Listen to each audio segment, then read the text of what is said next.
What is going on, people of the internet? My name, of course, is Panther. Welcome back to the channel once again. Today we are going to be going over everything you need to know for Call of Duty Black Ops Cold War Zombies when it releases November 13th. Without further ado, let's just jump right into this. First of all, it is going to be a new story with new characters, but it is still set in the same universe as the Ether.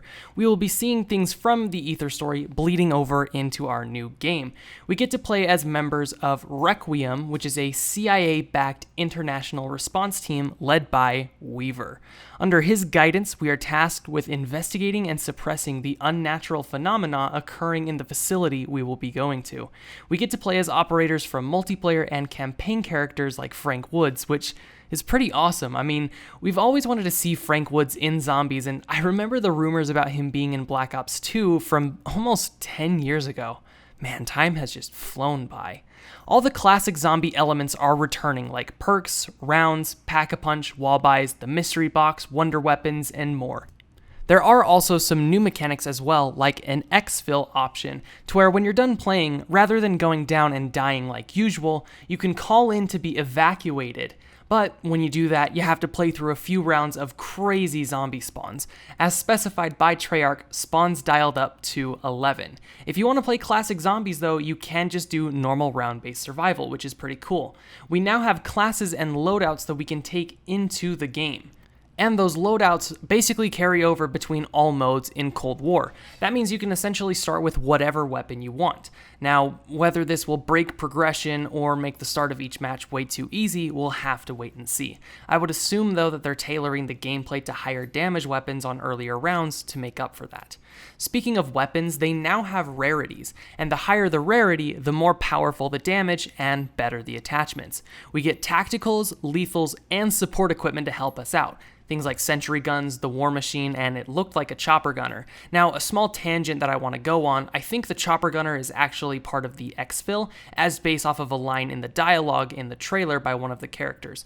I think the chopper only comes near the end of the exfil, right before you evac as a last-minute effort in order to survive, but I could be wrong on that, that's just my theory. The game, of course, is cross-play, cross-gen, and cross-progression, so similar to Modern Warfare, you can play with your buddies on other consoles, but you also get to play with your buddies on other generations of consoles as well. Let's say I'm playing on the Xbox Series X and my friend has a PlayStation 4. Well, we can still play together. We also get Battle Pass progression as well, unlike the days of Black Ops 4. So if you want those fancy weapon blueprints, well, you can earn them by playing zombies. Going back to the gameplay of Zombies, let's talk about perks. Now, the normal perk system will be returning that we've seen previously from World at War II Black Ops 3, however, there are quite a bit of changes. The first change is that you can run as many perks as you want, so you can be a perkaholic without spending so much real money.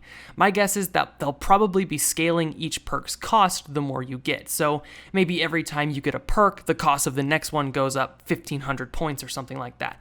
And another thing is that perks are upgradable, which is awesome. Now, we've speculated on upgradable perks constantly. I've made a video talking about this, so we'll have to wait and see exactly how they do it, but I think that is an incredible change. We get the old school perk system back, which we all mostly loved, and I'm just so excited for that. There apparently will be a type of loot system, which could be pretty cool. You pick something up off the ground that you may or may not have the chance to get. I would imagine this goes towards things like buildables to make something even better, but you'll have to find things that will drop, like basically the loot crate system from Warzone.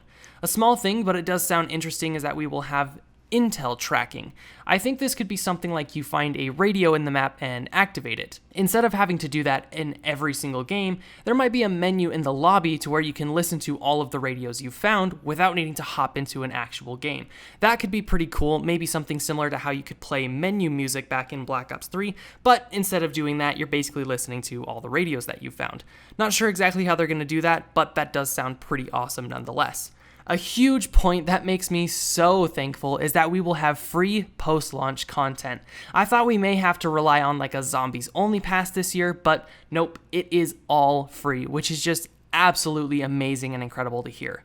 And as a final grace, Dead Ops Arcade 3 will be coming into the game.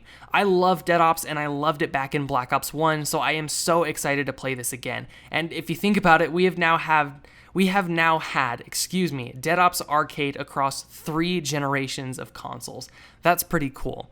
There was so much information that came out over the last couple of days regarding zombies in Black Ops Cold War, and there's just not enough time to talk about it. Honestly, if I wanted to cover every single point, honestly, I'd be talking for about hours and hours, but I just decided to cap it into what I think is the most important part that we will be looking forward to on November 13th, and I just cannot wait to get my hands on this game. Let me know what you guys think about the trailer, the reactions, just everything regarding the new zombies information that we've gotten over the last couple days in the comments below. Thank you so much. Don't forget to subscribe to the channel, and I will see you guys in the next one.